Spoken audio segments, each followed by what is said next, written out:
تو جناب آج ہم اسٹوڈیو کی بجائے جہلم میں موجود ہیں اور آج ہم آپ کی ملاقات ایک ایسی مذہبی شخصیت سے کرواتے ہیں کہ جن کو اگر یہ میں کہوں کہ ڈیجیٹل پلیٹ فارم پہ یوتھ کے اندر جن کو سب سے زیادہ سنا جاتا ہے تو یہ غلط نہ ہوگا.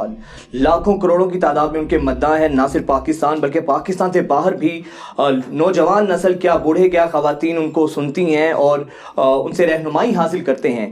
لیکن پاکستان میں وہ کافی ڈیبیٹ کا حصہ بھی رہتے ہیں, بڑی کنٹروورسی بھی ان کی وجہ سے تو نہیں, ان کے حوالے سے بہت باتیں کی جاتی ہیں. اکثر جو مذہبی جماعتیں ہیں خاص طور پہ ان کے وہ نشانے پر رہتے ہیں. آپ سمجھ گئے ہوں گے میری مراد انجینئر محمد علی مرزا صاحب ہیں, وہ آج ہمارے ساتھ موجود ہیں. بہت شکریہ مرزا صاحب آپ کے وقت کا. اچھا علی بھائی, اس میں تو کوئی شک نہیں ہے کہ جس طریقے سے آپ آئے ہیں اور ماشاءاللہ چھا گئے ہیں, نوجوان نسل آپ سے رہنمائی لیتی ہے, لیکن اس کے ساتھ ساتھ سب سے پہلے میں یہ جاننا چاہوں گا اور ہماری آڈینس ہمارے جو کیوریز آتی ہیں کہ ایک گریڈ 19 کا آفیسر وہ اس راہ پہ کیسے آیا, کس طرح آپ نے اپنے سفر کا آغاز کیا یا کس نے آپ کو اس طرف اٹریکٹ کیا؟ لا حول ولا قوة الا باللہ. اللہم صلی علی محمد وعلی آل محمد. دیکھیں وجاہت بھائی, یہ ایک دن کے اندر یا ایک رات میں ڈیسیژن نہیں ہوا. جس طرح آپ مختلف جو ریلیجس لوگ ہیں ان کی ہسٹری دیکھیں تو پتہ چلے گا کوئی شوبز کی دنیا سے اچانک ادھر آ گیا, کوئی گانے گا رہا تھا پھر اچانک وہ نعتیں پڑھنا شروع ہو گیا. اس طرح نہیں ہے. میں شروع سے ہی ایک اسٹرانچ مذہبی فیملی سے تعلق رکھتا ہوں. ماشاء اللہ تعالیٰ بالغ ہونے سے پہلے سے ہی میں 5 وقت نماز پڑھتا ہوں. اپنی جو میری اسٹوڈنٹ لائف تھی میٹرک کے لیول کے اوپر, اس لیول سے ہی مجھے اسلامی کتابیں پڑھنے کا شوق ہے. پھر کالج میں بھی اور یونیورسٹی میں بھی میں پیرلل میں اپنی تعلیم کے ساتھ اسلامی کتابیں پڑھتا تھا. تصوف کی وہ کتابیں جو لوگ صرف بزرگوں کے حوالوں میں جن کے نام سنتے ہیں, احیاء العلوم, مکاشفۃ القلوب, منہاج العابدین, کشف المحجوب, یہ وہ کتابیں جو میں نے اپنی داڑھی نکلنے سے پہلے پڑھ لی تھی انجینئرنگ یونیورسٹی کی تعلیم کے دوران. تو یہ اچانک ایسا معاملہ نہیں ہوا. پھر جب میں انجینئرنگ یونیورسٹی سے فارغ ہوا جون 2000 کے اندر, اس کے بعد پھر میں نے بخاری اور مسلم پڑھنا شروع کی, اور پھر الٹیمیٹلی جو ٹرننگ پوائنٹ ہے وہ 2007 کا ہے جب میں نے قرآن حکیم کو پری ڈیٹرمنٹ رزلٹس کے بغیر پڑھنا شروع کیا اور مختلف جو مسالک کے تراجم ہیں اور تفاسیر ہیں ان کی کمپیریٹیو اسٹڈی شروع کی. اس کے بعد میں ایک رزلٹ پہ پہنچا کہ اس مسئلے میں یہ مکتب فکر حق پر ہے اور دوسرا اس کے ساتھ زیادتی کر رہا ہے, لیکن اس مسئلے میں یہ والا مکتب فکر حق پہ ہے, یہ والا اس کے ساتھ زیادتی کر رہا ہے. اس کے بعد ایک آپٹیمل سولوشن میرے سامنے ہے جسے ہم اپنی انجینئرنگ کی لینگویج میں کہتے ہیں, جب کئی زیادہ کانٹراڈکشن والی چیزیں بیک وقت آ رہی ہوں تو ایک ایسا آپٹیمل سولوشن جو فٹ ان بیٹھے, ظاہر ہے وہ وہی ہوگا جو قرآن و سنت کے مطابق ہوگا. پھر 2008 کے اندر میں نے اپنے گھر کی ایک بیٹھک کے اندر اپنے قریبی دوستوں کو جو 8-10 لوگ تھے دعوت و تبلیغ کا کام شروع کیا. انہی میں سے ایک دوست نے ویب کیم کے اوپر ایک ویڈیو بنائی, اور ان دنوں بھی یوٹیوب کو اتنی پذیرائی نہیں تھی, بال انہوں نے اپنے اینڈ پہ ایک چینل بھی بنا دیا. اور پھر 2010 اکتوبر کے اندر ہم نے پراپر قرآن کلاسز ریکارڈ کرنی شروع کی, اور وہ ویب کیم پہ ہی لیپ ٹاپ میں اپنے سامنے رکھتا تھا, وہ 1.5 میگا پکسل والا چھوٹا سا کیمرہ. جب وہ یوٹیوب کے اوپر چڑھنی شروع ہوئی, اصل میں جو یوٹیوب کو بوم آیا ہے وہ 2010 کے بعد آیا ہے. جب گوگل نے اس کو لیا ہے تو اس کے بعد آہستہ آہستہ وہ اوپر گئے. وہ جب ویڈیوز پبلکلی عام ہونا شروع ہوئیں پھر لوگوں کو آئیڈیا ہوا کہ یار یہ کوئی آواز اٹھ رہی ہے. پھر 2015 کے اندر آ کے جب علماء نے رسپانس کرنا شروع کیا کہ یہ تو کوئی فرقہ کھڑا کر رہا ہے, یہ تو اسلام کے لیے بہت بڑا خطرہ ہے, اور پھر میں نے اس سے جب ریبٹل کیا, اس ریبٹل کرنے کے بعد لوگوں کا رجحان ہوا. 2017 جولائی میں ہمارے 1 لاکھ سبسکرائبر ہوئے تھے, آج ماشاءاللہ 2.2 ملین ہے. تو یہ سارے کا سارا آپ کو جو دنیا زیر زبر ہوتی نظر آ رہی ہے نا, یہ سمجھ لیں 2017 سے ابھی آنے سے پہلے میں ریٹنگ پڑھ رہا تھا ایک, اس کے اندر سب سے زیادہ جو پاکستانی جو ہمارے مذہبی رہنما ہیں سب سے زیادہ آپ کی ریٹنگ ہے, مثلا آپ کو سنا جاتا ہے. آپ کے بارے میں یہ بھی تاثر ہے, پاکستانی نہیں سرکار, آل اوور دا ورلڈ بھی آپ مذہب کے پوائنٹ آف ویو سے دیکھیں نا. میں نے پہلے اس کے آل اوور دا ورلڈ بالکل میں نے ابتدائیہ میں بھی یہ بات کہی ہے. علماء تمام مکاتب فکر کے علماء کرام کو دیکھ لیں، وہ ایک چیز پہ متفق ہیں جو انجینئر محمد علی مرزا ہے. کوئی آپ کو نعوذ باللہ قادیانی کا لقب دیتا ہے، کوئی آپ کو فتنہ کہتا ہے، کوئی آپ کو فسادی کہتا ہے. آپس میں اتنے اختلافات ہیں، آپ کے معاملے میں سارے اتنے یک قلب اور یک جان کیوں ہیں؟ دیکھیں یہ جن علماء کا آپ ذکر کر رہے ہیں نا، ان کی خود نیچر فساد والی ہے. ورنہ مجھے بتائیں میرے بارے میں کیا مولانا طارق جمیل صاحب نے کوئی پبلکلی سٹیٹمنٹ دی ہے؟ بالکل. یعنی میرے بعد اگر ویورشپ ہے کسی کی پاکستان یا ورلڈ لیول کے اوپر تو طارق جمیل صاحب ہیں. ایک زمانہ تھا کہ ان کی زیادہ تھی. اچھا کیا ان کی کوئی سٹیٹمنٹ آپ نے سنی؟ مولانا الیاس قادری صاحب کی، مفتی منیب الرحمان صاحب کی، مولانا تقی عثمانی صاحب کی کچھ انڈائریکٹ سٹیٹمنٹس آئی ہیں، لیکن وہ ایمبیگوس ہیں. مجھے مخاطب نہیں اس میں کیا ہوا، انہوں نے ایک جنرل سٹیٹمنٹس دی ہیں، اس لیے کہ انہیں پتہ ہے کہ یہ بات کر رہا ہے سچائی کی، لیکن بات رسوائی کی ہے. یہ جو آپ کو باقی علماء نظر آ رہے ہیں نا، ان کی کوئی وقت اس حوالے سے نہیں ہے.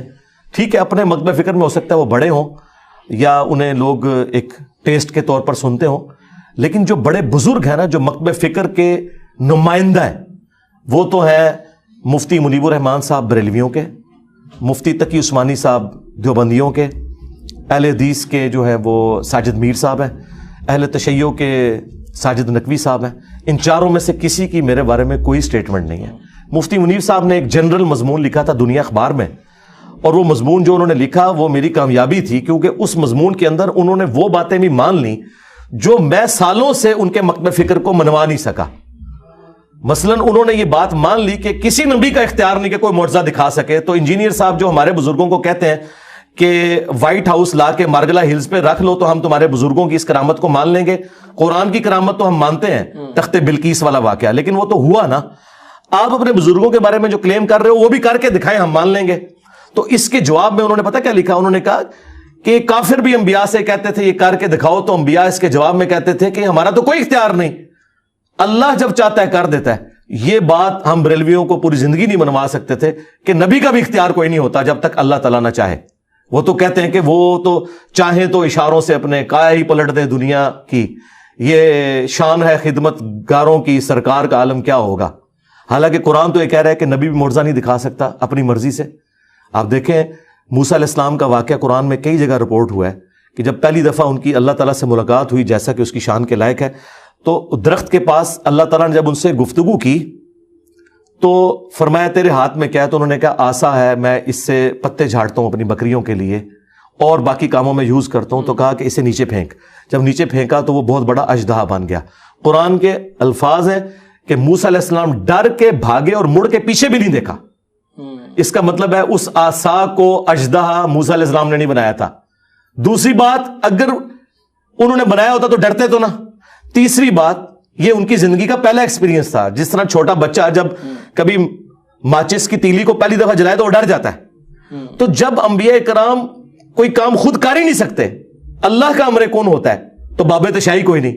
انبیاء کے مقابلے پہ جو ہم نے لکھا ہے نبی کے جیسا ہے ہی کوئی نہیں، باب تشائی کوئی نہیں. یہ بابوں کو ہم ذلیل نہیں کر رہے، ہم ان کو پروفٹ سے کمپیئر کر رہے ہیں کہ پروفٹ تو اپنی بیٹی سے کہیں بخاری مسلم میں حدیث کہ اے میری بیٹی فاطمہ میرے مال سے جو لینا ہے لے لے، اگر اللہ کے حضور پکڑی گئی نا غلط کاموں کی وجہ سے، میں تیرا باپ بھی تجھے نہیں چھڑوا سکتا.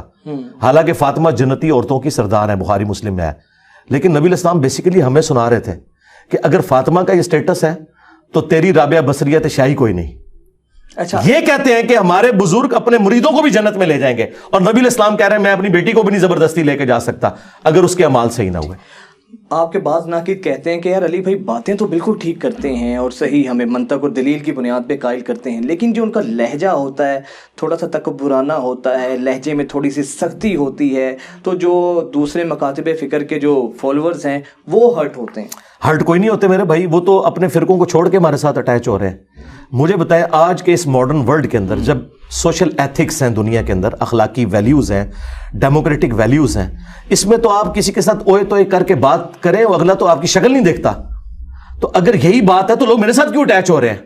اور ان پڑھ لوگ نہیں ہو رہے، پڑھے لکھے لوگ ہیں. اچھا، پڑھے لکھے لوگ، اس کا مطلب ہے مجھ سے زیادہ بیوقوف تو وہ ہیں جو میرے ساتھ اٹیچ ہو رہے ہیں. اور میرے ساتھ کیا ہو رہے ہیں؟ نبی علیہ السلام کے ساتھ ہو رہے ہیں، میں تو ان کا ایک ٹیچر ہوں. تو کوئی بات تو ہے نا. اچھا، اب یہ کہنا میرا لہجہ سخت ہے، یہ بالکل ان کی بات غلط ہے. جب شاہد افریدی صاحب کرکٹ کے میدان میں بال کروانے کے بعد امپائر کے سامنے کہتے ہیں آواز ہے اور زور لگاتے ہیں, کیا ان کی بیوی انہیں یہ کہے گی کہ تیرا سٹائل بات کرنے کا ٹھیک نہیں ہے؟ تو وہ آگے سے کیا کہے گا کہ بھائی تجھ سے چاہے تو میں اس طریقے سے نہیں مانگتا نا, یہ تو میدان کرکٹ کی ریکوائرمنٹ ہے. لہٰذا اس پوسٹ کی ایک ریکوائرمنٹ ہے کہ آپ نے پیشن کے انداز میں بیان کرنا ہے, جس طرح ڈاکٹر سرار صاحب کرتے تھے. اب لوگوں کو چونکہ پتہ ہی نہیں ہے کہ نبی الاسلام کا سٹائل بھی یہی ہے, تقریر کرنے کا. جو نبی الاسلام کی اخلاقیات بیان کرتے ہیں نا, آپ نجی محفل میں مجھ سے ملے, میرے اخلاقیات وہی ہیں, لیکن جب میں ٹیچنگ کی سیٹ پہ بیٹھا ہوتا ہوں پھر اس کا ڈیکورم ہے, اس کی ریکوائرمنٹ ہے, وہ اسی طریقے سے ہی بات بیان ہوتی ہے. مسلم شریف میں 2005 نمبر حدیث ہے کہ نبی الاسلام جب بھی جمعے کی یا عید کی تقریر کرتے آپ کی آواز بلند ہو جاتی, آنکھیں سرخ ہو جاتی اور غصے میں اضافہ ہو جاتا, گویا کہ ایک جرنیل اپنی آرمی کو تیار کر رہا ہو. نبی الاسلام اس طرح تیار کرتے اور کہتے میں اور قیامت اس طرح ساتھ بھیجے گے جس طرح یہ 2 انگلیاں. یعنی فکر آخرت پہ بھی بیان کرتے ہوئے اللہ کے نبی الاسلام کی آواز بلند, آنکھیں سرخ. آپ لوگ تو سمجھتے ہوں گے کہ نبی الاسلام کا جو تقریر کا انداز ہے وہ غامدی صاحب والا یا طارق جمیل صاحب والا ہوگا, نہیں, ڈاکٹر سرار صاحب والا ہوتا تھا. البتہ جو نجی گفتگو ہے, آپ میرے ساتھ بیٹھیں, کھانا کھائیں, چائے پیئیں, میری تو بڑی جھولی طبیعت ہے, اس کی ریکوائرمنٹ ہے, اس کی ایک ریکوائرمنٹ ہے, اور اسی کی وجہ سے دنیا میں چینج آئی ہے. دنیا میں چینج آئی اسی سٹائل کی وجہ سے کہ میں لوگوں کو جھنجھوڑتا ہوں کہ یار سیریس لو, تمہیں مرنا ہے, اللہ کے حضور پیش ہونا ہے. ہاں اگر میں کوئی غیر پارلیمانی لفظ استعمال کروں, کوئی گالی دوں, تو وہ آپ میرے اوپر گرفت کر سکتے ہیں. رہ گیا وہ انداز, تو وہ انداز پیشن والا. اور پھر اختلافی موضوعات میں بعض اوقات ریکوائرمنٹ ہوتی ہے, لیکن درود شریف کے فضائل پہ آپ میری ویڈیو دیکھیں, صبح شام کے اذکار میں دیکھیں, فرض نماز کے بعد اذکار, رمضان کے جب میں چھوٹے چھوٹے مسائل سمجھا رہا ہوں گا آپ کو, آپ میری ویڈیو دیکھیں تو اس میں تو آپ کو کوئی ایسا ایگریشن نظر نہیں آئے گا. کیوں؟ لیکن جیسے ہی عقیدہ ختم نبوت, عقیدہ توحید سٹیک پہ لگ رہا ہے, یعنی آپ آگے ہمیں یہ کہیں گے فلاں بزرگ کہتے ہیں کہ میرے مرید ہو جاؤ, کہ میں اس وقت تک جنت میں نہیں جاؤں گا جب تک اپنے مریدوں کو جنت میں نہ لے جاؤں, تو میں تو پھر اسے چیلنج کروں گا کہ نبی کے جیسا ہے ہی کوئی نہیں, بابے شاہی کوئی نہیں, نبی تو اپنی بیٹی کو بھی کہہ رہے ہیں, تو تجھے کس نے اتھارٹی دی ہے کہ تو رسول اللہ کے ساتھ غداری کر؟ ہمارا یہ لہجہ غداروں کے لیے ہوتا ہے جو دین کے ساتھ غداری کر رہے ہیں. اور میرا یہ دعویٰ ہے کہ اس ٹاپک کے اوپر اس پلانٹ ارتھ پہ مجھ سے زیادہ نرم بندہ ہی کوئی نہیں ہے. باقی لوگ تو کافر کہتے ہیں ایک دوسرے کو, میں تمام کے پیچھے نمازیں پڑھتا ہوں, انہیں چندے دیتا ہوں اور مسلمان سمجھتا ہوں. اس سے آپ نزدیک وہ سب مسلمان؟ جی سب ہیں میرے نزدیک. بریلوی, دیوبندی, اہل حدیث, شیعہ, تمام اپنی کمزوریوں کے باوجود مسلمان ہیں, اور اللہ تعالیٰ قیامت والے دن ان کی غلطیوں کی انہیں سزا دے, وہ اس کی مرضی, یا بغیر سزا دیے جنت میں بھیجے. میں ان سب کو مسلمان اور جنتی سمجھتا ہوں. ٹھیک ہے علی بھائی, فوڈ فار تھاٹ کے حوالے سے میں آپ سے پوچھنا چاہوں گا, 2 انتہائیں ہیں. ایک وہ کلاس ہے جو او لیول اے لیولز ہے, ان کا حال یہ ہے کہ انتہا کے یعنی کہ سائنس کا میدان ہو, کسی بھی طرح سے آرٹ کی فیلڈ ہو, وہ اس پہ ٹاپ پر ہیں ان کو. لیکن دوسری طرف ان کا مسئلہ یہ سورہ اخلاص نہیں آتی. دوسری جانب ہماری ایک انتہا یہ ہے, ہمارے مدارس ہیں, ہزاروں لاکھوں احادیث ازبر ہیں, ان کو زبانی یاد ہیں, بہترین ان کا طرز تکلم ہے, لیکن پش اینڈ پل کا فرق نہیں پتا. دین اور دنیا میں یہ بیلنس کیا کہیں نہ کہیں ہمارا مذہبی طبقہ بھی اس کا ذمہ دار ہے؟ یہ جو ایک ان بیلنس سی ہوئی ہیں چیزیں, یہ ٹوٹلی مذہبی طبقہ ہی ذمہ دار ہے اس کا. اس کی وجہ یہ ہے کہ اگر آپ پاسٹ میں جائیں تو آپ کو بنو عباس کے دور کے اندر اس وقت کے جو حکمران تھے انہوں نے باقاعدہ جتنی بھی اس وقت ٹاپ کی ٹیکنالوجی سے متعلق بکس تھیں, چاہے وہ یونانیوں کی لکھی ہوئی تھیں, گریکس کی یا اور لوگوں کی, وہ انہوں نے عربک میں ٹرانسلیٹ کروائیں. اور پھر اس کے بعد مسلمانوں میں کتنے بڑے بڑے لوگ پیدا ہوئے ہیں جنہوں نے بہت بڑا کام کیا. یعنی آپ دیکھ لیں کہ البیرونی نے اس زمانے میں زمین کا سرکمفرنس جو ہے وہ کیلکولیٹ کیا, جو اپروکسیمیٹلی قریب ہے. اچھا, اور یہاں آج تک مولوی یہ جھگڑ رہے ہیں کہ زمین گول ہے یا چپٹی ہے. اگر زمین چپٹی ہوتی اور البیرونی یہ کیلکولیٹ کرتا, سب سے پہلے تو خلیفہ جو عباسی تھا وہ اسے تختہ دار پہ پہنچاتا کہ تو قرآن کے خلاف چل رہا ہے. تو قرآن میں تو ایسی کوئی بات نہیں لکھی. قرآن تو جو واضح طور پر اشارہ کرتا ہے کہ ہم دن کو لپیٹ کر لے آتے ہیں رات کے اوپر, اور رات کو لپیٹ کے لے آتے ہیں دن کے اوپر. یہ جو لپیٹنے والا کانسیپٹ ہے یہ ہوتا ہی ہمیشہ ایک سفیریکل چیز کے لیے. تو قرآن بالکل اپنے مقدمے میں واضح ہے. اچھا, مدارس کے سسٹم میں ہوا یہ ہے کہ جب مسلمانوں پہ پستی آئی ہے نا صلیبی جنگوں کے بعد، آہستہ آہستہ کلونین پاورز مسلمانوں پہ حاوی ہوئیں اور ایک ایک کر کے مسلمانوں کی امپائرز ختم ہوتی چلی گئیں، پھر یہ ڈیفینسو موڈ میں چلے گئے. ڈیفینسو موڈ میں گئے کہ انہوں نے کہا کہ ٹھیک ہے کہ ہم اپنے آپ کو صرف قرآن و سنت کی تعلیمات، اور وہ بھی تعلیمات بھی کیا تھیں یار، اپنے بزرگوں کی تعلیمات. قرآن و سنت تو آج تک ان کو اتنا آئیڈیا نہیں. یہ تو آپ کا خیال ہے نا کہ انہیں قرآن و حدیث پتہ ہے، کیا ان کو پتہ ہے؟ وہ تو ہم نے لوگوں کے سامنے ایکسپوز کر دیا. تو انہوں نے اپنے آپ کو ڈیفینسو موڈ میں لے گئے، اور اس کی وجہ سے انہوں نے یہ ایزیوم کر لیا کہ یہ جو سائنس کی تعلیم ہے یا اس طرح کی جدید تعلیم ہے یہ ہمارے مذہب کے لیے خطرہ ہے. اور یہ صرف مسلمانوں کا مسئلہ نہیں ہے، کرسچنس کا بھی یہ ایشو تھا. گلیلیو کو دیکھے کیا تکلیف سے گزرنا پڑا ہے. تو جب جا کے انہوں نے مولویوں کو ویٹیکن سٹی میں بٹھایا ہے نا، اس دن سے یورپ کی ترقی شروع ہوئی ہے. ہم بھی جب تک ان مولویوں کو بٹھاتے نہیں نا سکون سے، ہم نہیں ترقی کر سکتے. یا تو یہ سائنس کی تعلیم حاصل کریں، اور یہ سائنس کی تعلیم اسلام کی تعلیم ہے. یہ دین دنیا بیلنس کیوں کہتے ہیں؟ یہ تو سب کچھ دین ہے. کیا یہ کائنات کا کریٹر اللہ نہیں ہے؟ اگر قرآن اللہ کا کلام ہے تو یہ کائنات اللہ کا فعل ہے.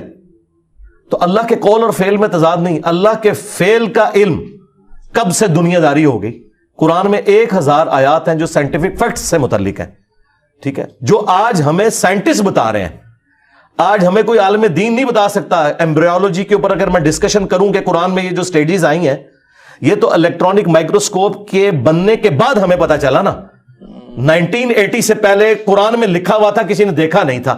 یہ سائنس کی برکت سے آج ہم نے دیکھا تو قرآن کی حقانیت ہم پہ کھلی. تو یہ تعلیم کب سے دنیا کی تعلیم ہوگی. اور یہ آپ جو کہہ رہے ہیں نا وہ او لیول اے لیول کی، ہمارے تو اکثر اسٹوڈنٹ سارے وہی ہیں جو او لیول اے لیول کے ہیں. اب آپ اگر بیچ میں کوئی ایسے لوگ لے کے آتے ہیں، وہ تو دنیا دار ہے، ان کا اسلام سے کوئی تعلق نہیں. ان کے ماں باپ مسلمان تھے، وہ مسلمان تو ہے ہی نہیں ہے.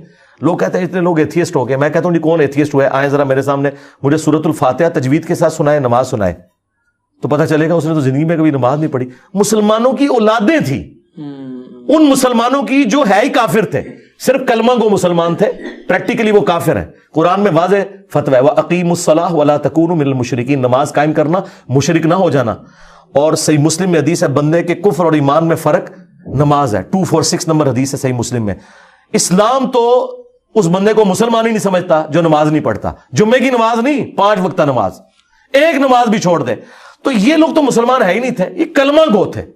علی بھائی ایک یہ بھی المیہ ہے کہ ہم بچے کے کان میں اذان دینے سے نماز جنازہ پڑھانے تک ایک مولوی کے اور امام مسجد کے محتاج ہیں. اس کا ذمہ دار سوسائٹی ہے، پیرنٹس ہیں، ہمارے علماء کرام ہیں. اس کا ذمہ دار کون ہے؟ یہ سوسائٹی بھی ہے، علماء تو ہے ہی ہیں، سوسائٹی بھی ہے نا جی. سوسائٹی نے اپنے لیے جو ابھی یعنی سوشل ویلیوز جب انسان نے سیکھنا شروع کی ہیں تو ٹریفک کے قوانین بھی اچھے بنا لیے، پولیس کا نظام اچھا کر لیا، جوڈیشری کا نظام اچھا کر لیا، اور اچھے کوالیفائڈ لوگ بٹھائے. دین کی سیٹ پہ کیا انہوں نے کوئی پڑھا لکھا بندہ لا کے بٹھایا؟ آپ کہتے ہیں نا مدارس کے پڑھے ہوئے، 90% سے زیادہ مساجد کے جو امام ہیں نا وہ مدرسے سے پڑھے ہوئے بھی نہیں ہیں. انہوں نے صرف آخری 20 صورتیں یاد کی ہی نہیں ہیں زبانی. وہ تو عالم دین ہے ہی نہیں ہے. ہاں جی، وہ تو ائمہ ہیں. اس لیے آپ دیکھیں 2 ٹرمز یوز ہوتی ہیں، ائمہ مساجد اور خطبہ. خطبہ وہ ہوتے ہیں جو جمعہ پڑھاتے ہیں، ان میں سے بھی اکثر جاہل ہیں سوائے چند لوگوں کے. اس لیے آپ دیکھتے ہیں کہ جو مسجد 5 وقت میں نماز کا سسٹم جہاں رائج ہے نا، وہاں جمعہ وہ والا مولوی نہیں پڑھاتا، کیونکہ وہ مولوی ہوتے ہی نہیں ہے. وہ صرف ایک امام مسجد ہے جس نے چند ایک صورتیں رٹی ہوئی ہیں، اس لیے وہ جمعہ نہیں پڑھا سکتا. جمعے کے لیے باہر سے کوئی مولوی آتا ہے، وہ بہت تھوڑے ہیں. اور وہ جو باہر سے بھی آتے ہیں انہوں نے بھی وہ 12 تقریریں کتاب خریدی ہوئی ہے، وہ یاد کی ہیں. ہر 12 جمعوں کے بعد وہ تقریر ریپیٹ ہو رہی ہوتی ہے، چند ایک باتیں. یہ تو اب سائنس کی برکت سے اور اس ماڈرن ایج کی برکت سے لوگوں کو پتہ چلا ہے کہ یار قرآن و سنت کی طرف جانا ہے. حالانکہ یہ کتابیں 1200 سال پہلے حدیث کی لکھی گئیں، قرآن پاک موجود تھا، لیکن سائنس کی برکت سے، سافٹ ویئرز کی برکت سے اب مینیجیبل فارم میں لوگ لے کے آئے. اسلام 360 بنا، لوگ کاؤنٹر ویریفائی کر سکتے ہیں. ہم نے کوئی ایسی چیز نہیں لکھ کے عوام کے حوالے کی جو میرا دعویٰ ہو کہ میں نے نبی علیہ السلام سے سنی ہے یا مجھے خواب میں اشارہ ہوا ہے. میں تو وہی باتیں کر رہا ہوں جو آپ کالجز میں، یونیورسٹیز میں، ایون مدارس میں پڑھتے ہیں کہ قرآن کے بعد اہل سنت کی بنیادی کتابیں بخاری و مسلم ہیں. صرف یہ ہوا ہے کہ اس دور میں آ کے اس سے انہوں نے سٹینڈرائز کر کے نمبرنگ لگا دی احادیث کو، اور وہ سٹینڈرڈ ہے پوری دنیا کے اندر. اور میں حدیث کا نمبر بتاتا ہوں اور کہتا ہوں کاؤنٹر ویریفائی کریں. اب جب وہ اس میں سے نکلتا ہے تو لوگ جا کے اپنے مولویوں کے گلے پڑتے ہیں کہ یار آپ نے تو ہمیں دین بتایا تھا, وہ کدھر لکھا ہوا ہے. وہ آگے سے بجائے یہ بتانے کے وہ کہاں لکھا ہے, کیونکہ انہیں پتا کہیں نہیں لکھا ہوا, اور یہ بھی نہیں کہہ سکتے بخاری میں غلط لکھا ہوا ہے, وہ کہتے ہیں کنوں سنیں, انہوں پتا لگ گیا کہ اسٹیشن تو بول رہے ہیں. تو اس طرح کرنے سے کیا وہ اللہ تعالیٰ کے سامنے یہ مجھے بتائے, اللہ کے سامنے یہ جواب دے سکتے ہیں کہ میں نے اسے دین کا مسئلہ اس لیے نہیں بتایا کہ میں پوچھا سی کہ تو یہ کچھ سنیا کس نے. مجھے آگے کوئی بندہ بات کرتا ہے میں تو اس سے نہیں کہتا تو کدھر کچھ سنیا. ہم کہتے ہیں آپ کا سوال ہے, انشاءاللہ آپ تسلی سے ہمارا جواب سنیں, ہم آپ کو ٹرو سینس میں بتائیں گے یہ چیز ہے. تو اب تبدیلی آ رہی ہے, میں مایوس نہیں ہوں. اس ماڈرن دور میں 8 سے 30-40 سال پہلے ایون پاکستان جب بنا تھا اس وقت کی آپ ویڈیوز نکالیں اور محمد علی جناح رحمہ اللہ کے جلسوں میں دیکھیں کتنے لوگ داڑھیوں والے تھے, اور آج آپ دیکھیں تو آپ کو نظر آئے گا آج زیادہ نوجوان داڑھی رکھتے ہیں. اس کا مطلب ہے اسلام نے یہ اچھا وقت دیکھا ہے. اچھا, بھٹو کے دور کے اندر عورتوں کی جو حالت ہوئی تھی کالجز یونیورسٹیز میں, جو ان کی ڈریسنگ تھی, آپ وہ ویڈیوز میں دیکھیں. آج آپ سب سے ماڈرن سٹی اسلام آباد ہے نا, کراچی ہے نا, جا کے کالجز اور یونیورسٹیز کے باہر ذرا دیکھیں, آپ کو کتنی بچیاں پورے برقعے میں نظر آئیں گی جو آج سے 30-40 سال پہلے نظر نہیں آتی تھیں, جس کو ہم سمجھتے تھے بڑا اچھا وقت تھا. میں کہتا ہوں انگریزوں کے دور کے اندر بھی عورتوں کا زیادہ سے زیادہ پردہ ہی ہوتا تھا, بڑی چادر لیتی تھی, یہ برقعے کا رواج نہیں تھا. یہ اتنا ڈیسنٹ طریقے سے بہتر فارم میں حجاب کا جو سلسلہ ہے وہ دنیاوی تعلیم کی برکت سے شروع ہوا ہے. ڈاکٹر فرد ہاشمی سے پہلے کون سی اسلام میں خدمت گزار کوئی صوفنی آئی ہے جس نے اتنے لوگوں کو قرآن کے ساتھ جوڑا ہو اور لوگوں کو قرآن و سنت کے ساتھ جوڑ دیا اور حجاب کروایا ہو؟ یہ ڈاکٹر فرد ہاشمی نے کیا نا, جو پی ایچ ڈی ڈاکٹر ہیں, ٹھیک ہے نا, تعلیم انہوں نے حاصل کی ہے. اچھا علی بھائی, اکثر ہم ابھی آپ کا جو باہر حلف نامہ ہے اس پہ بھی لکھا ہوا ہے کہ ہم کسی کو نہ تو مناظرے کی دعوت دیتے ہیں نہ اس کے لیے بلاتے ہیں, لیکن یوٹیوب پہ تو مناظرہ بحث ہوتی ہے. کبھی مفتی طارق مسعود صاحب کہتے ہیں کہ میں جہلم کے باہر کھڑا ہوں, جو ہے مرزا صاحب نظر نہیں آ رہے, پھر آپ کی جانب سے ایک وہ بیان آتا ہے. تو کیا یہ چکر کیا ہے جو ایک عجیب سی جنگ چھڑی ہوتی ہے؟ نہیں, وہ تو چیپٹر کلوز ہو چکا, وہ مناظرہ نہیں تھا, وہ ملاقات تھی. مناظرے کو تو ہم صحیح نہیں سمجھتے. ملاقات کیوں نہیں ہو سکی آپ؟ ملاقات اس لیے نہیں ہوئی تھی کہ وہ جس طریقے سے آنا چاہیے تھا ویسے نہیں آئے. ان کے ایڈمن کا ہم سے مسلسل رابطہ تھا. جب آپ کسی کے گھر جاتے ہیں تو اس سے ٹائم لیتے ہیں. یہ تو نہیں ہوتا کہ آپ کو اگر آپ کہاں سے آئے ہیں؟ لاہور سے. ہاں, میں لاہور جا کے تو چپرجی کے پاس کھڑا ہو جاؤں اور میں کہوں وجاد نکل باہر, میں آ گیا ملاقات واسطے. تو پہلے رابطہ نہیں تھا ان کا آپ سے؟ نہیں, رابطہ تو ان کا اتنے عرصے سے ہے, ان کے ایڈمن کا مسلسل رابطہ ہے, ٹھیک ہے. بلکہ کئی بار انہوں نے ہمیں ویڈیوز میں جو ہم نے کئی جگہ ان کی تصویر تھمبنیل پہ یوز کی تھی, ان کے ایڈمن نے ہم سے رابطہ کیا کہ مفتی صاحب کہہ رہے ہیں کہ میری تصویر اس تھمبنیل سے ہٹا دیں, میں دیوبندیوں کے اس ایشو کو اپنی ذات کے اعتبار سے آن نہیں کرتا, آپ کسی دیوبندی مولوی کی تصویر لگائیں. تو میں نے ان کے کہنے پہ وہ تصویریں بھی ہٹائیں. تو یہ رابطے میں تھے. لیکن جب یہ مسئلہ آیا اور جس بندے کے تھرو آیا وہ نادر علی بھائی تھے, جس منگل کو انہوں نے آنا تھا اس سے پہلے والے ویکینڈ میں نادر علی بھائی کے گھر انہوں نے لنچ کیا. نادر علی بھائی نے پوچھا کہ وہ جہلم میں جانا تھا, ہم نے بتایا میں نے بھی آپ کے ساتھ جانا ہے, حالانکہ پلان کر چکے تھے آنے کا. نادر علی کے ساتھ انہوں نے آنا تھا, لیکن وہ تو کسی اور وجہ سے انہوں نے اپنے معاملے کو اس طریقے سے کیا. تو ابھی تو میں نے انہیں دعوت دی, انشاءاللہ وہ اس دفعہ ابھی آئے تھے تو اپنی مصروفیت کی وجہ سے نہیں آ سکے. اب تو وہ ایشو ریزالو ہو گیا انشاءاللہ ہماری اکیڈمی. جی ان قریب آپ دیکھیں گے انشاءاللہ. تو سعد رضوی صاحب سے کیا آپ کا پھٹا ہے؟ آپ نے بڑی تنقید کیا لاسٹ ٹائم ان پہ کہ ان کے ابا جان نے تو گاڑی بیچ دی تھی, اور آپ نے یہ تنقید ایبسولوٹلی تو میں نے نہیں کی ہے, چونکہ انہوں نے میرے اوپر ایک بہتان لگایا, میری لائف کو ونریبل کیا, جو ان لوگوں کا طریقہ واردات ہے علماء کا. انہوں نے میرے اوپر الزام لگایا کہ میں نے حضرت ابوبکر صدیق کی گستاخی کی ہے. حالانکہ گستاخی جو وہ سمجھ رہے تھے وہ ان کے اپنے ایک عالم دین نے کسی ویڈیو میں کی, اور وہ انہوں نے میرے کھاتے میں ڈال دی, اس لیے کہ وہ میرے ساتھ ایک دفعہ ہاتھ ملا کے گئے تھے. اچھا, تو انہوں نے وہ آپ کے کھاتے میں, وہ میرے غصے میں انہوں نے, بھائی اگر تم تھے تو اس اپنے مولوی کا نام لیتے نا, تمہارے فرقے سے وہ پڑا ہوا, مفتی منیب صاحب سے اس نے ڈگری لی ہوئی, اس کو تم کیوں نہیں کہہ رہے؟ اور جب اس کو کہو گے پھر ہم پوچھیں گے کہ تف تو اس کے اوپر ہے جس نے ڈگری دی ہے اس کو, اگر تم اس کو گستاخی سمجھتے ہو. تو انہوں نے پکڑ کے اس کی گستاخی میرے, یعنی آپ مجھ سے ابھی مل کے گئے ہیں, کل کو آپ کوئی کام ڈال دیں اور ایک بندہ آ کے وی لاگ بنا دے کہ جی وہ انجینئر صاحب نے گستاخی کی اور کی وجاد نے ہو, تو میرا کیا لینا دینا اس کے ساتھ. تو میں نے کلیریفائی کیا کہ یار میں نے کب یہ کہا, اور جو الزام تم میرے اوپر لگا رہے ہو میں تو بالکل دوسرا عقیدہ رکھتا ہوں, اور میری تو ویڈیوز ریکارڈ ہیں اس کے اوپر. تو انہوں نے بیسیکلی شرارت کی تھی ایک, تو اس کو پھر میں نے ریبٹل کیا, اور پھر میں نے کہا کہ آپ حضرت ابوبکر صدیق کی محبت کے ٹھیکیدار بنتے ہو نا, تو بخاری میں کم از کم 4 جگہ پہ ڈیٹیل خطبہ ہے، ویسے وہ حدیث تو تقریباً 8-10 جگہ پہ آئی ہے کہ نبی علیہ السلام کی میت کے اوپر حضرت ابوبکر صدیق نے خطبہ دیا تھا. وہ خطبہ آپ پبلک کو سناؤ اگر آپ حضرت ابوبکر کے عاشق ہو، اور میں نے ٹائم قیامت تک دیا ہے، وہ نہیں سنا سکتے، کیونکہ اگر وہ ورڈ بائی ورڈ سنائیں گے نا تو ان کی اپنی پبلک ان کو کہے گی گستاخ رسول، کیونکہ اس میں الفاظ ہیں من کان یعبد محمدا فان محمدا قد مات. سن لو کان کھول کر، جو تم میں محمد کی عبادت کرتا تھا جان لے کہ محمد مر گئے، اور جو اللہ کی عبادت کرتا تھا وہ جان لے کہ اللہ زندہ ہے، اسے کبھی موت نہیں آئے گی. یہ تو کہتے ہیں، بزرگ بھی پردہ فرماتے ہیں، یہ تو ماننے کے لیے تیار نہیں ہے. اس میں الفاظ ہے فإن محمد قد مات ومن يعبد اللہ فإن اللہ حی لا يموت، اور جو اللہ کی عبادت کرتا تھا وہ جان لے کہ اللہ کو کبھی موت نہیں آئے گی. حالانکہ صحابہ میں کوئی نبی علیہ السلام کی عبادت نہیں کرتا تھا، لیکن حضرت ابوبکر صدیق نے اسٹیبلش کی توحید حضور کی میت کے اوپر. کیوں؟ نبی علیہ السلام سے پہلے ایک اور ہستی ہے جس کے نام پہ سب سے بڑا شرک ہو رہا ہے، جیزس کرائسٹ. 2.25 ارب لوگ جیزس کرائسٹ کے نام کے اوپر شرک کر رہے ہیں. یہی شرک اس امت میں بھی آنا تھا اگر حضرت ابوبکر وہ خطبہ نہ دیتے جو بخاری میں آیا. لوگوں نے نبی علیہ السلام کو بھی اس طریقے سے ہی ڈیل کرنا شروع کر دینا تھا. تو میں نے کہا تھا تو عاشق ابوبکر ہے تو کر، اور اس میں نے ریبٹل کرتے ہوئے کہا کہ یار تم لوگ دین کے کسٹوڈین بنے ہوئے ہو، یہ دین ہے تم لوگوں کا. دیکھو میں تو کسی سے چندہ نہیں لیتا، اپنی جیب سے لگاتا ہوں، ٹھیک ہے، 1 روپے کا روادار نہیں ہو. اور تم اپنے باپ کے نام کے اوپر، جس کے بارے میں تم کل تک ہمیں فخریہ بتاتے تھے کہ میرے ابا جی نے گاڑی بیچ کے تو اپنے اس پروگرام کی مینجمنٹ کی تھی، تو تیرے پاس اتنی بڑی بڑی گاڑیاں کہاں سے آ گئی؟ ابا تو بیچ کے چلا گیا، وراثت میں تو نہیں ملا. تو اس کا مطلب ہے کہ ابے کی میت کے اوپر تم نے یہ چندے اکٹھے کیے نا. یہ میں نے ریبٹل کیا تھا اس لیے، اور یہ کوئی ذاتی اعتراض نہیں تھا، یہ اس لیے تھا کہ یہ لوگ دین سے کھا رہے ہیں اور یہ نام حضرت ابوبکر کا لے رہے ہیں. بخاری میں آتا ہے حضرت ابوبکر جب خلیفہ بنے تو انہوں نے صحابہ سے کہا کہ دیکھو میرا کاروبار بڑا اچھا چل رہا تھا، تم نے امور خلافت میرے سپرد کر دی ہیں، تو میرے بیوی بچے کہاں سے کھائیں گے؟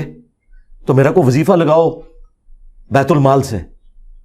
تو بخاری کے الفاظ ہیں کہ صحابہ کرام نے ان کا عام مہاجر جتنا وظیفہ مقرر کیا، اور اس میں الفاظ ہیں کہ حضرت ابوبکر صدیق رضی اللہ تعالیٰ عنہ امور خلافت چلائیں گے اور مسلمان ان کے گھر کا خرچہ چلائیں گے اس کے عوض. یہ کتنی توہین امیز بات سمجھی جاتی ہے. یہ تو اپنے بابوں کے بارے میں کہتے ہیں مسلح چکیا تھے سونے دیے کانا. حضرت ابوبکر صدیق تو بےچارے اپنی روٹی جو ہے نا وہ بیت المال سے کھا رہے ہیں. اس کا مطلب ہے انہوں نے تو پراڈو نہیں خریدی، انہوں نے تو نہیں کہا کہ مجھے دین کے نام سے دو. دین کے نام پہ جو بندہ کھائے گا نا تو وہ سبسسٹنس لیول پہ لے سکتا ہے. اسی طرف میں آپ سے سوال کروں گا کہ ہم تو دیکھتے ہیں جن کے تھوڑے سے مریدین ہوتے ہیں یا تھوڑا سا ان کا نظام چلنا شروع ہوتا ہے، لائف سٹائل بدل جاتا ہے اور گاڑیاں بدل جاتی ہیں، کچی آبادیوں سے پکی آبادیوں میں منتقل ہو جاتے ہیں. آپ کو تو لاکھوں کروڑوں سننے والے ہیں، آپ کو فالو کرتے ہیں، نہ تو آپ اپنی مونیٹائزیشن کرواتے ہیں پیجز کی، نہ وہاں سے ارننگ لیتے ہیں.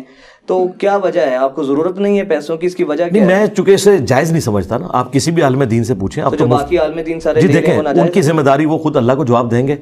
جو علماء دین عقیدہ توحید اور ختم نبوت میں کرپشن کر سکتے ہیں، مال کی کرپشن تو بڑی چھوٹی چیز ہے، ٹھیک ہے.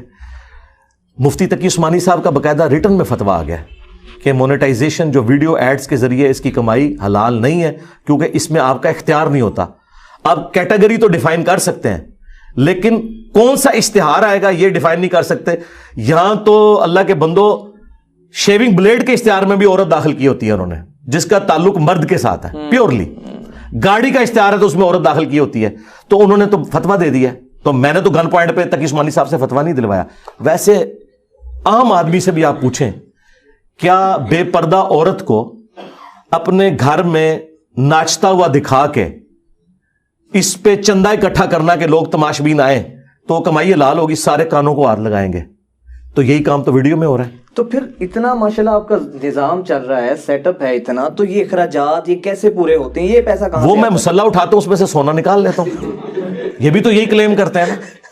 اور دوسرا یار میں ادھر کون سا ایسا نظام چلا رہا ہوں، میں نے کوئی لنگر تو نہیں اس طرح کا کھولا بھائی یار. پھر بھی اللہ کے بندو سموسا دودھ پتی ہم نے کھایا. ہاں تو سرکار میں نے کوئی یہاں آپ کے سامنے کوئی فرائی فش تو نہیں رکھ دی نا یار. اتنا لگے لتے تو نہیں نا کہ سموسا بھی نہیں کھوا سکتے، ٹھیک ہے. ایک نارمل خوراک ہی کھلا رہے ہیں نا.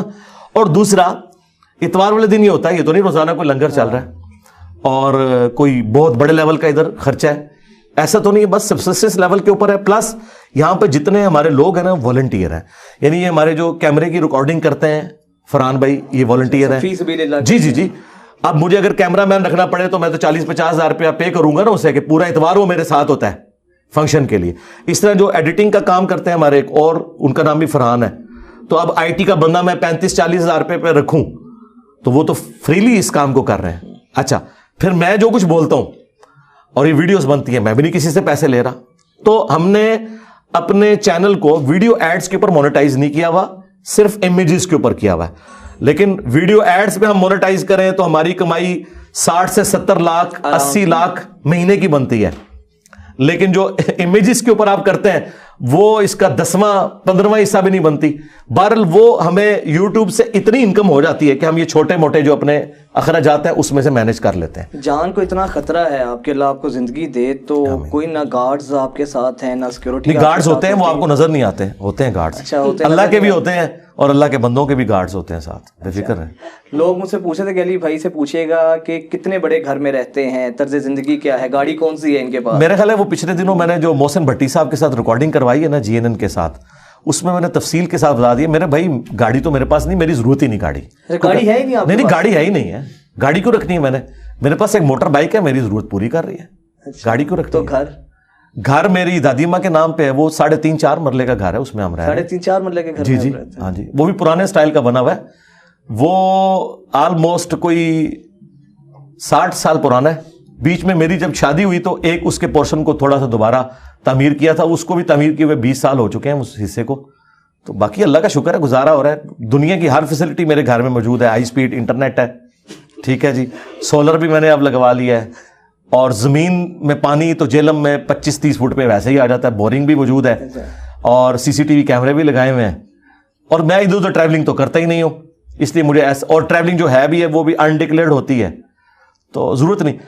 دیکھیں اس طرح کے کام کرنے کے بعد پھر آپ ظاہر ہے کہ اپنی لائف کو ونریبل اس طرح تو نہیں کر سکتے, آپ پبلکلی گھومیں, تو وہ چیزیں تو کمپرومائز ہوئی ہیں. لیکن اتنا عرصہ یاشی کی ہے نا یار ہم نے. دیکھیں یونیورسٹی میں 5 سال تک مرضی کی زندگی گزاری ہے. مرضی سے مراد یہ ہے کہ گھومتے تھے پھرتے تھے, سب کچھ تھے. تو لوگوں کی تو زندگی 45 سال ہوتی ہے, میں تو 45 سال سے زیادہ گزار چکا ہوں, اللہ کا شکر ہے. تو میں اپنی اس ساری جو ایفرٹ ہے وہ دین کے حوالے سے کر رہا ہوں. جی مطمئن اس لیے ہوں کہ قرآن میں ہے کہ ہم نے مومنین کی جانیں اور مال جنت کے بدلے میں خرید لی ہیں. مومنین کو چاہیے کہ اس بیعت کے اوپر, اس کاروبار کے اوپر خوشیاں کریں کہ اللہ سے انہوں نے سودا کیا ہے, اللہ انہیں جنت دے گا, وہ اپنی جان اور مال دیں. اتنی آپ کے سننے والے ہیں, آخر میں ذرا سیاسی سوال کروں گا. آپ کا پسندیدہ سیاستدان کون ہے؟ اگر الیکشنز ہوتے ہیں, امید ہے اس سال الیکشنز ہوں گے, ووٹ کسے دیں گے, عمران خان کو, نواز شریف کو, یا آصف زرداری؟ آپ موجودہ سیاستدانوں میں سے پوچھ رہے ہیں؟ جی جی موجودہ. میں ووٹ کس کو دوں گا یہ تو میں نہیں بتا سکتا, وہ تو میرا اپنا ذاتی معاملہ ہے. ظاہر ہے کہ وہ میں ایک ڈرائیونگ سیٹ پہ ہوں. باقی پسندیدہ سیاستدان میرے سراج الحق صاحب ہیں. میں انہیں ایک کریکٹر والا انسان سمجھتا ہوں. ان کی تو ضمانتیں ضبط ہو جاتی ہیں. نہیں, اس سے تو کوئی تعلق نہیں ہے. آپ اگر کہیں کہ یزید ابن معاویہ اور حسین ابن علی میں سے کسے پسند کریں گے تو میں حسین ابن علی کو ماننے والا ہوں. آپ کہیں کہ نہیں اس کے ساتھ تو 72 بندے تھے اور اس کی حکومت 3 بر اعظموں میں تھی, اس سے تو کوئی لینا دینا نہیں نا. میں ان پرنسپل بات کر رہا ہوں. ان پرنسپل سراج الحق صاحب ایک کریکٹر والے انسان ہیں, اور سیاست میں آنے سے پہلے جس طرح کی ان کی زندگی تھی وہ بھی ایک کس پرسی کی حالت میں رہتے ہیں. چھوٹا سا ان کا مکان ہے, کوئی ان کے ایسٹس نہیں بڑھے ہیں, اور ان کے مخالفین بھی یہ چیز مانتے ہیں کہ وہ ایک کریکٹر والے انسان ہیں. اس اعتبار سے میں پرسنلی سراج الحق صاحب کو پسند کرتا ہوں. ٹھیک ہے, آخر میں یوتھ کے حوالے سے کیا آپ کوئی پیغام دینا چاہیں گے؟ یوتھ کے تو ویسے آپ کے ڈیلی پیغام اور لیکچرز ہوتے ہیں, میں یہ جاننا چاہتا ہوں وجہ کیا ہے, اتنا یوتھ اٹریکٹ کیوں ہوتی ہے آپ سے, کیوں اتنا سنتی ہے آپ کو؟ اس کی وجہ یہ کہ میں آج کے دور کا انسان ہوں. ہمارے علماء کے پاس اگر دینی نالج ہے بھی ہے نا, ایک تو وہ مکمل بیان نہیں کرتے کیونکہ انہیں یہ فکر پڑ جاتی ہے کہ اگر یہ والا پورشن بیان کیا تو سب سے پہلے میرے فرقے کے مولوی مجھے مسجد سے فارغ کروائیں گے, اور میرا سورس آف انکم تو مسجد ہے. مسجد میں صرف تنخواہ نہیں سورس آف انکم ہوتی ان کی, بلکہ اس مدرسے کی وجہ سے ایک چندہ بک ہوتی ہے جس کی وجہ سے ان کے اخراجات میٹ ہوتے ہیں. اس لیے آپ دیکھیں علماء کی ڈکلیئرڈ تنخواہ جو ہے وہ 25,000 ہوگی, اور وہ روزانہ کا 25,000 خرچ کر رہے ہیں. مجھے ایک عالم دین نام لیے بغیر جن کی مشکل سے تنخواہ 20 سے 25,000 ہے, وہ جمعہ پڑھاتے ہیں پنڈی کی ایک مسجد میں, مجھے کہنے لگے انجینئر صاحب 5-6 لاکھ تھے میں صرف چیریٹی مہینے کا دینا. میں نے کہا جی 5-6 لاکھ آپ کیسے دیتے ہیں, آپ کی تنخواہ ہی 20-25,000 ہے.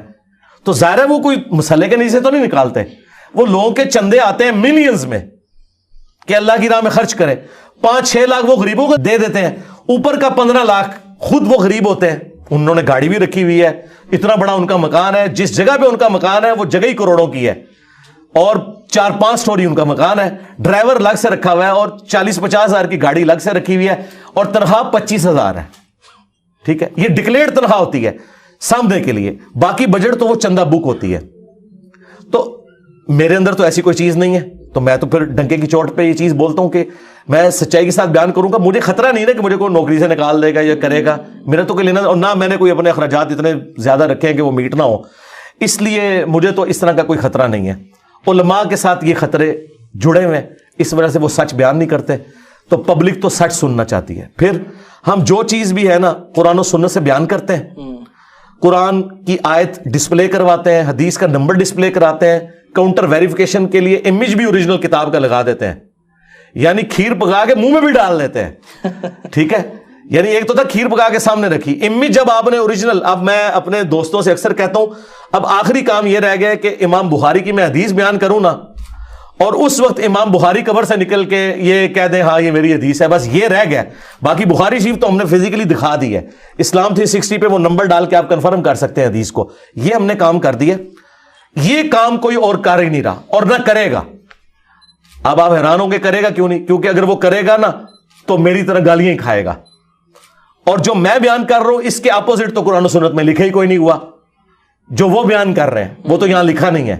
جب وہ بیان کریں گے تو اس کا حوالہ قرآن و سنت سے نہیں, وہ کہیں گے ہمارے فلاں بزرگ نے لکھا, لوگ کہیں گے قرآن و سنت سے بتاؤ, کیونکہ نبی علیہ السلام حجۃ الوداع پہ قرآن و سنت چھوڑ کے گئے, غدیر خم پہ قرآن اور اہل بیت, اور تم ہمیں بتا رہے ہو بزرگ نے یہ کہا. تو اس لیے میں نے کہا تھا کہ ہمارا کمپیٹیٹر کوئی آ ہی نہیں سکتا, اور جس دن آئے گا نا تو انجینئر صاحب ادھر بیٹھے ہوں گے, میں اسے اس سیٹ پہ بٹھاؤں گا جو یہ والا کام کرے. ٹھیک ہے, اور ٹائم قیامت تک ہے, ٹائم قیامت تک ہے, لیکن ہمارے پاس ٹائم کی قلت ہے. مجھے اجازت دیجیے, انجینئر محمد علی مرزا صاحب کی گفتگو سنی, حاضر ہوتے ہیں ایک بریک کے بعد.